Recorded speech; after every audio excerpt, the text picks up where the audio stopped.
It's long been suspected on the back of rumors, leaks, and speculation, but it looks like this year's Call of Duty game, being developed by Sledgehammer Games, will definitely be set in the World War II era. Activision has launched a new Call of Duty World War II website, confirming that the series will be returning to its historical roots at last after increasingly frustrating fans with its focus on science fiction settings over the last few years.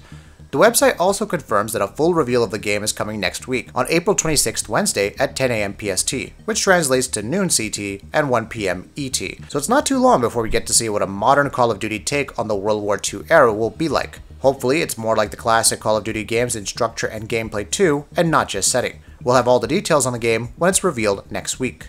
Yakuza 6 is supposed to be the end of Yakuza, at least the end of series protagonist Kiryu's story, which has been the central arc that the games so far have followed. However, that doesn't mark the end of the franchise in general. In fact, a new game in the franchise is already being developed. That news comes to us from series general director Toshihiro Nagoshi, who confirmed during the Famitsu Awards 2016 via Gematsu. He reiterated that Kiryu's story is done, but that there will be more Yakuza games definitely coming in the future. Given the series' continued success and its newfound popularity in the West, it's good to see that Sega has no plans on putting it to rest anytime soon. A new Yakuza game, whenever it does come out, will presumably be on PS4 at the very least. Given that the Yakuza development team expressed interest in putting the series on the Nintendo Switch 2, we imagine there's a possibility for a game to hit Nintendo's new platform.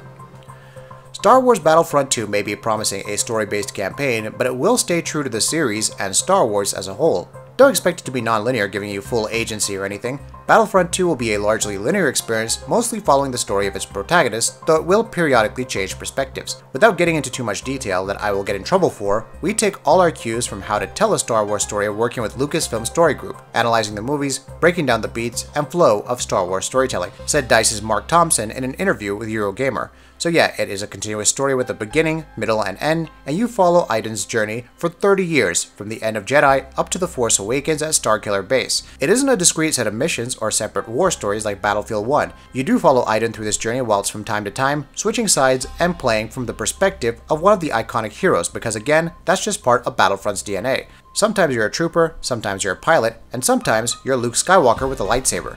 So there you have it, folks. Battlefront 2 will stick to the series' strengths and not try to become something it is not. We actually think other games can stand to learn from that. Overwatch fans have been eagerly anticipating reveals of new upcoming heroes in the game since its release, and one highly popular demand has been to include Doomfist as a hero, with speculation running wild on the internet that the character will be voiced by popular actor Terry Crews. And now it seems like that might just be coming true, and what's more, we might be hearing about it sooner than you think at E3 this year. Terry Crews recently posted a video on Facebook in which he first booted up Overwatch on his PC and then went on to announce that he will be present at this year's E3 for a major surprise. He then laughed before saying, "Y'all know what it is." Speculation about him voicing their hero has been common online, so yes, we guess we do know what it is. Overwatch fans will definitely be overjoyed at this news, and while this still isn't officially confirmed, it looks like it will be soon, but take this report with a grain of salt. Till then, we at least have Overwatch Uprising to distract us and keep us busy. Hideo Kojima and his team have so far released 2 trailers for Death Stranding, and besides a few vague details, no one knows what his next game is all about. Almost everything about Death Stranding seems mysterious, and given that Kojima is known for trolling his fans, the final product may shock and surprise us with its potential twists. The new Kojima Productions, which is a separate entity from Konami, is an independent studio founded by Hideo Kojima more than a year ago. The studio only started with a couple of people, and as time passed by, Hideo Kojima brought on a lot of staff from Konami to work on Death Stranding. He even managed to get a hold of Konami's Shinji Hirano, the former president of Konami Europe, and made him the president of his company instead. After the formation of Kojima Productions, Hideo Kojima made it clear that he will be working with a smaller team, and his team size won't surpass 100 people. However, according to Mads Mikkelsen, one of the actors starring in Death Stranding, there are 300 people working on the game.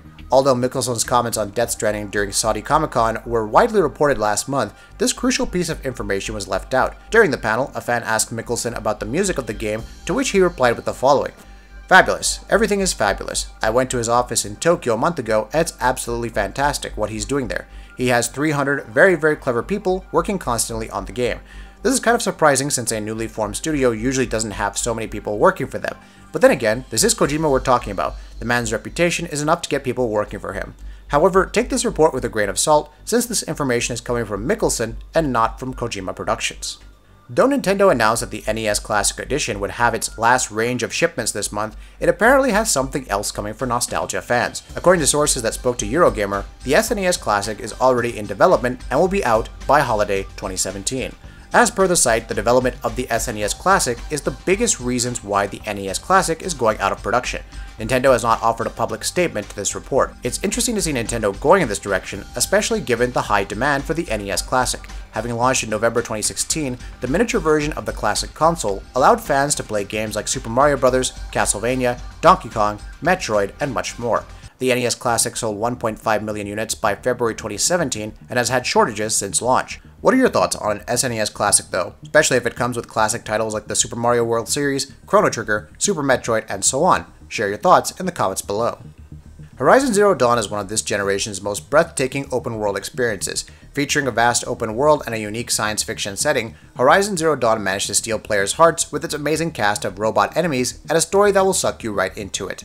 Despite featuring a massive open world, Guerrilla Games never mentioned its size. Given the size of the open world is one of the game's many strengths, one wonders why the developers were uncomfortable in revealing the same. In a recent documentary released on YouTube, Jan Bart van Beek, studio art director at Guerrilla Games, revealed why this was the case. Talking about the game's word, he revealed that the development team used techniques to make things look big than their original size, thereby creating an illusion effect. Everything is smaller. If a mountain is 3,000 meters high, we make it 300 meters, so it works and you can go through it rapidly, but it feels big. It always feels bigger than it is, he said. When asked about the size of the world, Jan Bart van Beek revealed the reason why they were not comfortable talking about the same.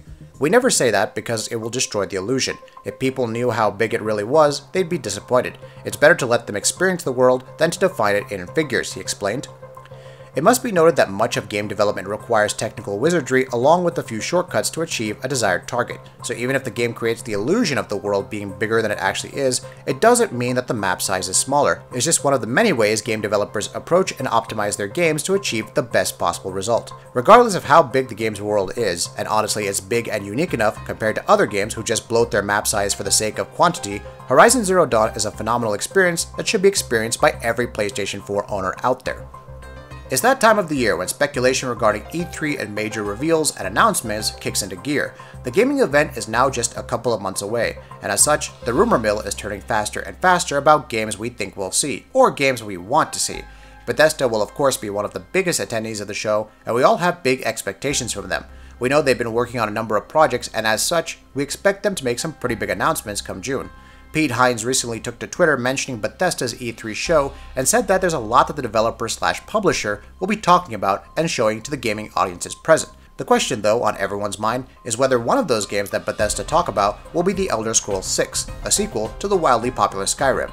Bethesda officials have stated on several occasions that we're still a ways off from seeing a Skyrim sequel, that there's other projects they want to focus on first. But one can always hope, right? If not an Elder Scrolls game though, maybe they could talk about a new Fallout title, Invade of New Vegas, or perhaps a sequel to The Evil Within and Wolfenstein: The New Order. What do you want to see from Bethesda at E3? Tell us in your comments below. That'll be it for this video. If you like what we're doing, please go ahead and subscribe, and we'll see you next time.